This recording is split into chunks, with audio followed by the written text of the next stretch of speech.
ఒకరోజు ఒక సేట్ తన షోరూం ప్రారంభోత్సవానికి ఒక పెద్దాయన్ను ఆహ్వానించాడు.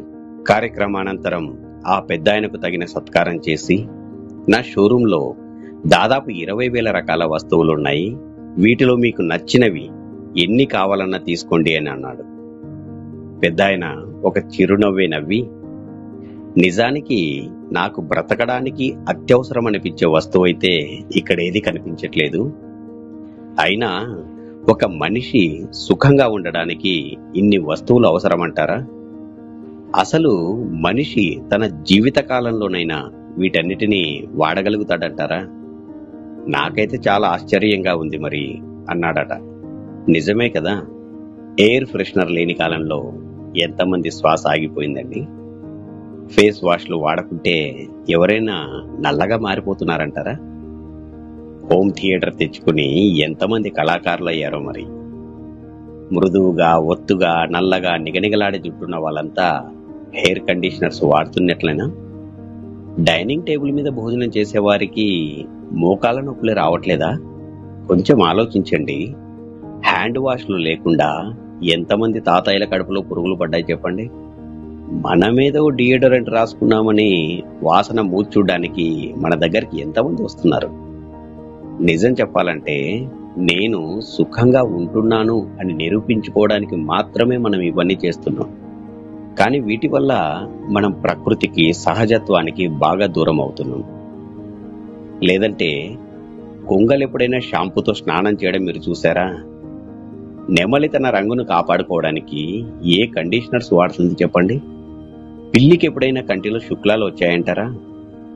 ఏ షాంపూలు వాడకుండా కుందేలకు ఒక్క వెంట్రుకైనా రాలుతుందా చెప్పండి? అంతెందుకు, ఇన్హేలర్లు, బాంబులు వాడకపోయినా కుక్క వాసన పసిగట్టే సామర్థ్యాన్ని ఎప్పుడు కోల్పోవడం లేదే. ఇన్సులిన్ వేసుకోకుండానే తేనెటీగల షుగర్ లెవెల్ ఎప్పుడు అదుపులోనే ఉండడం లేదా? ఏ అలారం లేకున్నా సమయానికి కోడి కుక్కరుకో అని అరవట్లేదంటారా? కానీ ఒక్క మనిషి మాత్రమే డబ్బులిచ్చి మరీ కష్టాలను, దుఃఖాలను కొని తెచ్చుకుంటాడు. కరెంటు పోతే ఒక చింత, ఇంటర్నెట్ బంద్ అయితే మరో చింత, మొబైల్ ఛార్జర్ పని చేయలేదని ఒకరు విసుక్కుంటే కేబుల్ టీవీ రాలేదని మరొకరు ఏడుస్తారు. మేకప్ సరిగా లేదని ఓ అమ్మ బెంగ పెట్టుకుంటే మ్యాచింగ్ డ్రెస్సే దొరకట్లేదని ఓ అమ్మాయి నిరాశ. ఎటు చూసిన ప్రపంచంలో చింత, దుఃఖం, భయం, నిరాశ, నిస్పృహలే కనిపిస్తున్నాయి.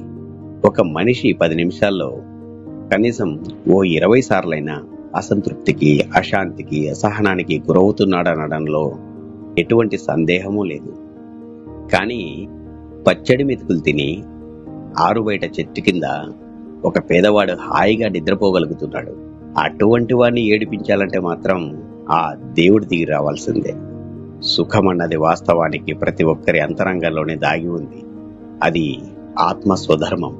మనల్ని మనం యథార్థంగా గుర్తించగలిగిన నాడు, ఎదుటివారిని మనలాగే చూడగలిగిన నాడు ఆ సుఖమెంతో దూరం లేదు. కానీ మనమంతా ఆర్భాటాలకు, హంగులకు, ఇతరుల ముందు మనల్ని మనం ప్రదర్శించుకోవడానికి అలవాటు పడ్డాం చూసారా? లేదంటే మనిషి సుఖంగా జీవించడానికి పెద్ద ఖర్చేమీ కాదు. కానీ ఆ సుఖాన్ని అందరి ముందు ప్రదర్శించాలనుకున్నప్పుడు చాలా పెద్ద మూల్యమే చెల్లించాల్సి వస్తుంది. ఈరోజు ప్రపంచంలో ఎన్ని సుఖ సాధనాలు, సౌకర్యాలు పెరుగుతున్నాయో మనిషి అంతగా దుఃఖంలో మునిగిపోతూ ఉన్నాడు. ఒంటరితనంతో నా అన్నవారే లేక సత్సంబంధాలకు, వారి ప్రేమలకు దూరం అవుతున్నాడు. మీకిది యథార్థం అనిపిస్తే దయచేసి అందరినీ జాగృతం చేయండి. అనవసరమైన ఖర్చుల నుండి అందరినీ రక్షించండి. ఒక్క విషయం గుర్తుంచుకోండి, మీరు సుఖంగా ఉండడానికి ఖర్చు చేయండే కానీ ఆ సుఖాన్ని అందరి ముందు ప్రదర్శించడానికి కాదు.